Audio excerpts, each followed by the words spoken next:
Just a little over a month ago, on our pilgrimage to Israel, we were at that site that traditionally the encounter between Mary and Elizabeth took place.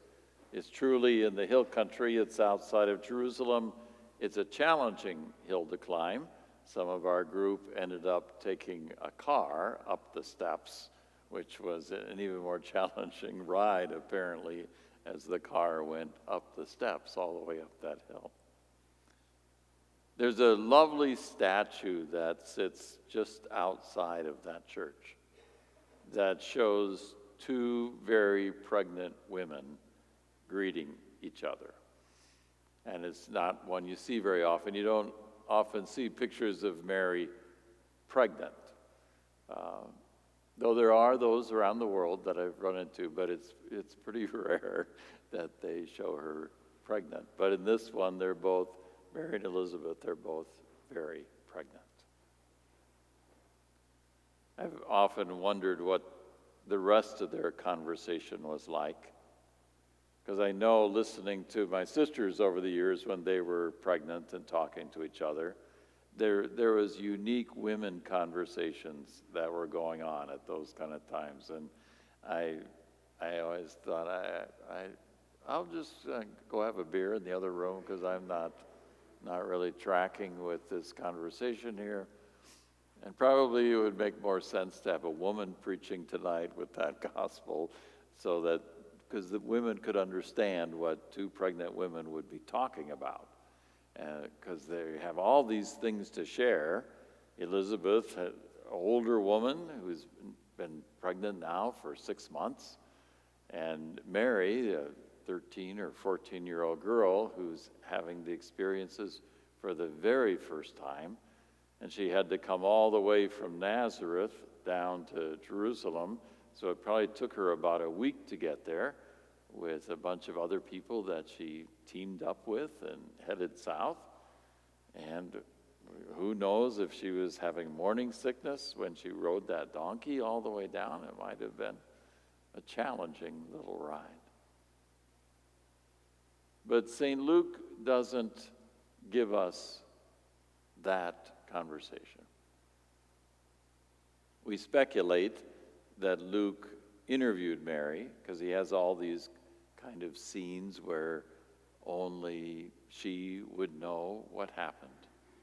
So he must have had a conversation with her about what happened there.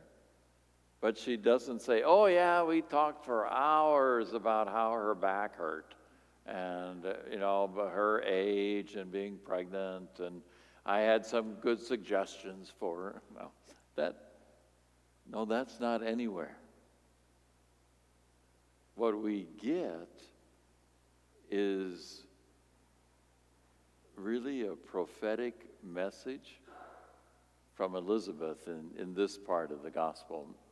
Mary will go on in the gospel and sing of the praises of God. But in this part, Elizabeth is the prophet. Elizabeth is doing what John will later do. So she's announcing something very profound.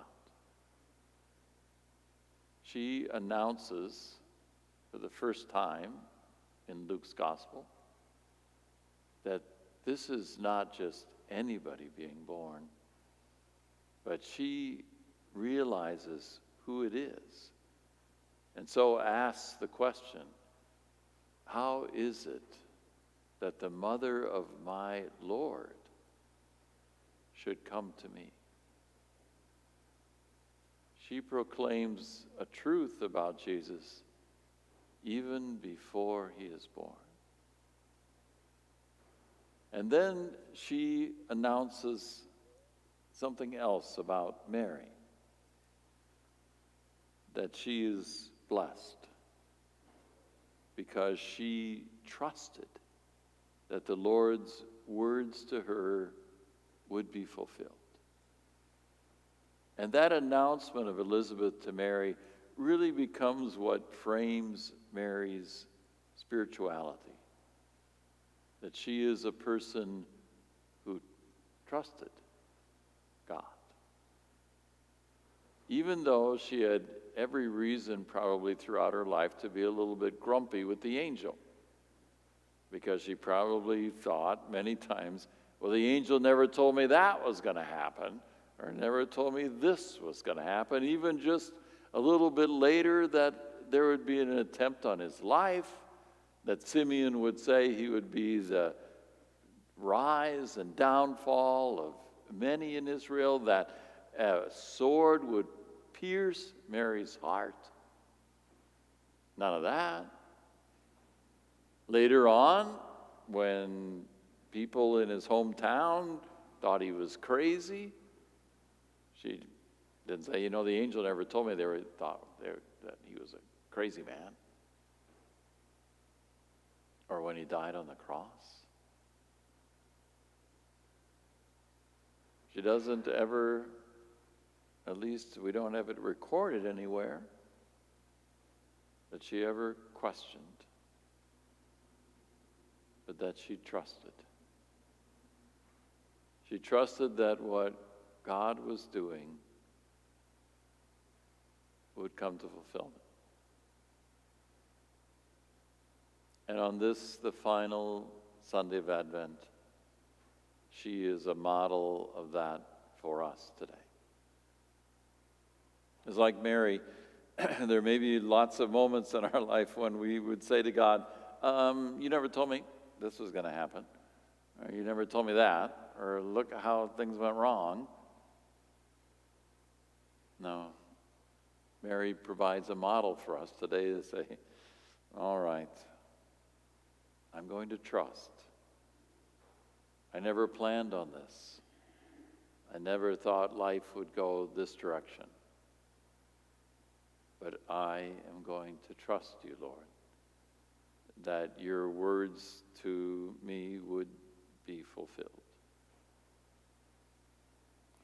For one of the problems you and I have is we cannot see God's activity, don't see Jesus present. We simply have to trust. There is a story told from a number of years ago of a fire in a home, and the family was rushing out at night to get out of the house during the fire, and for some reason, the littlest child got scared and turned around and ran back into the house, into the fire, and then appeared at the window of the bedroom on the second floor. And the family is down below, encouraging him to jump. And he yells out, "But I can't see you." And the dad yelled back, "No, but I can see you. So jump."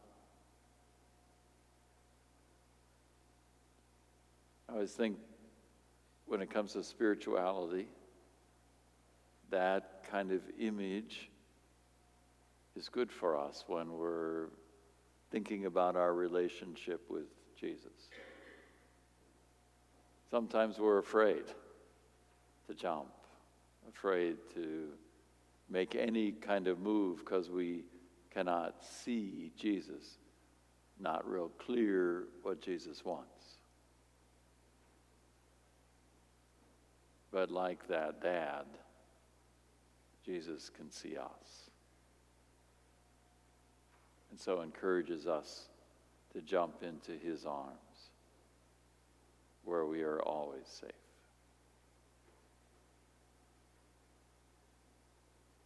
Mary models that for us today, to have that kind of trust. Not knowing the future with the Lord, we still say, yeah.